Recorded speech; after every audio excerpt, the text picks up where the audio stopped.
Russia has launched an anchor attack war against Europe. Ukrainian Navy spokesperson Dmytro Pletenchuk said Russia may have mastered a new anchor type of attack, as evidenced by the damage to an undersea fiber-optic cable in the Baltic Sea. According to him, Russia is afraid to act openly in the Baltic Sea because it lacks any advantages there, and the sea itself has become NATO's internal sea. Moreover, they could find themselves in a real blockade there. However, regarding these cases and hybrid methods of influencing neighbors, I was inclined to believe it was accidental. From a practical standpoint, carrying out such actions deliberately is quite difficult, but the growing number of incidents suggests that this is likely some kind of tactic. It seems they have mastered a new form of attack called the anchor attack, which aligns with what we are witnessing, Pletenchuk said. He also believes the frequency of such incidents, which had never occurred in such numbers before, may indicate a pattern, though proving this is quite challenging. This is another version of "they are not there," but now in a maritime context. The spokesperson summarized. Recall on December the 3rd, 2024, an internet cable between Finland and Sweden was severed. The cable was damaged, but the cause of the accident was unknown.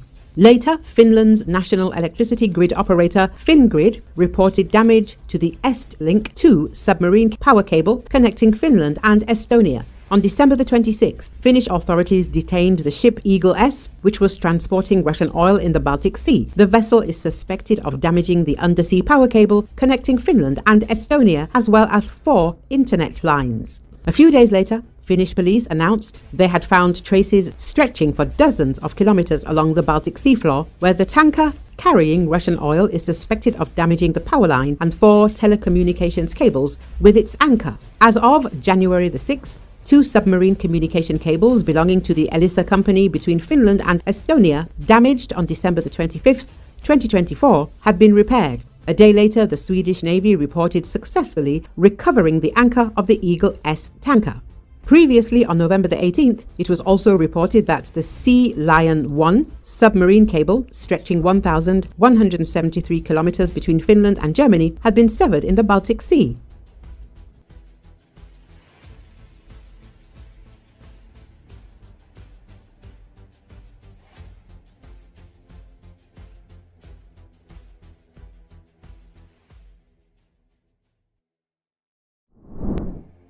Secretary Pete Hegseth arrived at the Pentagon on Monday, starting his first official day as Secretary of Defense. Hegseth will face a daunting array of issues to tackle, from global conflicts and border security to administrative tasks. According to Associated Press, at the top of his list is addressing President Donald Trump's priority to strengthen the U.S. military presence along the southern border and reviewing whether active duty forces should be used for law enforcement, something done rarely. In remarks before he entered the Pentagon, Hegseth vowed to support Trump's border policies. "We've helped move forward troops, put in more barriers, and also to ensure mass deportation, support of mass deportations in support of the president's objective," he said. "This is a shift," Hegseth said. The Defense Department will support the defense of the territorial integrity of the United States of America at the southern border, to include reservists, National Guard, and active duty in compliance with the Constitution, the laws of our land, and the directives of the Commander-in-Chief. Dozens of other issues will compete for his attention, including developing the Pentagon's massive budget, decisions about aid to Ukraine, support for the ceasefire in Gaza, troop deployments in the Middle East.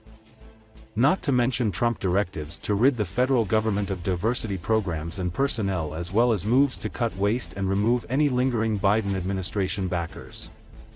Already, support staff have been meeting with military leaders, including General C.Q. Brown Jr., chairman of the Joint Chiefs of Staff.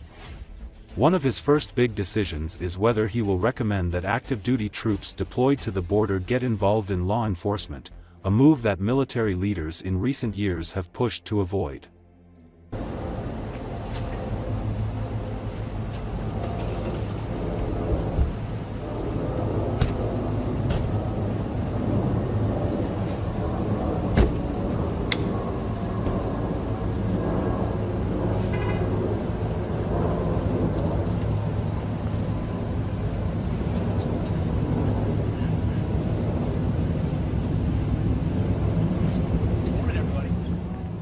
How we doing?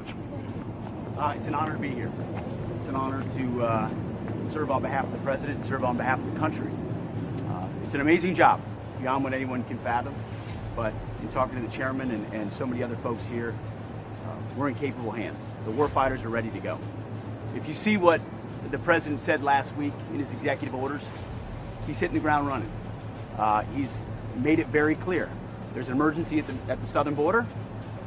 That the protection of the sovereign territory of the United States is the job of the Defense Department, and the cartels are foreign terrorist organizations. As a result, this Pentagon Snap 2 last week, we helped move forward troops, put in more barriers, and also to ensure mass deportation, support of mass deportations in support of the president's objective.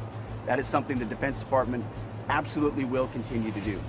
And today, there are more executive orders coming that we fully support on removing DEI inside the Pentagon, reinstating troops who were pushed out because of COVID mandates, Iron Dome for America.